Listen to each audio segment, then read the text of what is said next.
নমস্কার বন্ধুরা, ভর্তার একটা রেসিপি নিয়ে চলে এসেছি। এখানে নিয়ে নিয়েছি 10-12 কোয়া রসুন, আর এখানে 2টো কাঁচা লঙ্কা ভেঙে নিয়েছি, আর এখানে একটা মিডিয়াম সাইজের পেঁয়াজ, আর এখানে নিয়েছি ধনেপাতা।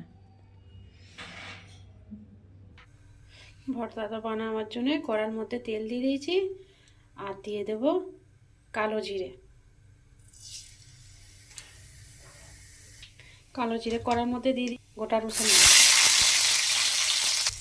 এবার দিয়ে দেবো কাঁচা লঙ্কা। কাঁচা লঙ্কা মানে একটু হয়ে গেছে, এবার দিয়ে দেবো পেঁয়াজ কুচি। এবার নেড়ে নেব।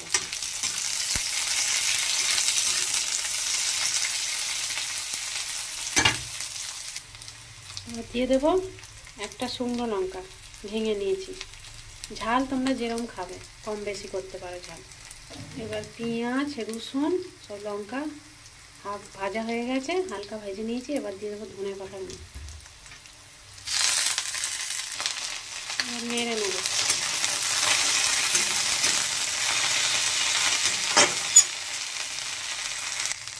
ধনেপাতাটা দিয়ে এবার কিছুক্ষণ একটু নেড়ে নেব, নেড়ে তারপর তুলে নেব।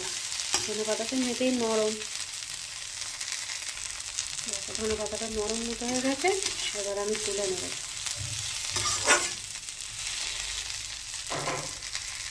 দেখো তুলে নিয়েছি, শিলের মধ্যে দিয়ে দিয়েছি। আমি বেটে নেব।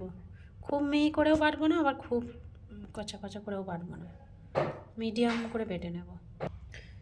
দেখো বাটা হয়ে গেছে, এবার তুলে নেব শিল থেকে। আমি দেখো বেটে তুলে নিয়েছি। এবার কড়ার মধ্যে দিয়ে দেবো। এবার এটা ভর্তাটাও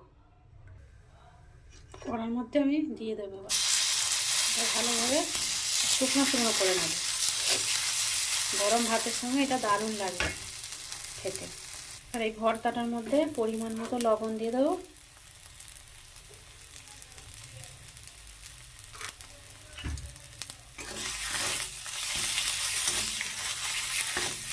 এরকম করে করে শুকনো শুকনো করে নিতে হবে। ঝাল তোমরা যেরকম পছন্দ করবে সেরকম দেবে। একবার হলে বাড়িতে বানিয়ে খাবে এরকম ভাবে। আমি যেরকমভাবে বানালাম দারুণ খেতে লাগে। গরম গরম ভাতের সঙ্গে তো খুব ভালো জমে যাবে। হয়ে গেছে, এবার তুলে নেব। গরম এরকমভাবে বানিয়েছি ভর্তা। আমি যেরকমভাবে বানালাম তোমরাও বানাবে এরকমভাবে। ভিডিওটা ভালো লাগলে লাইক সাবস্ক্রাইব করে দেবে। এখানেই শেষ করছি।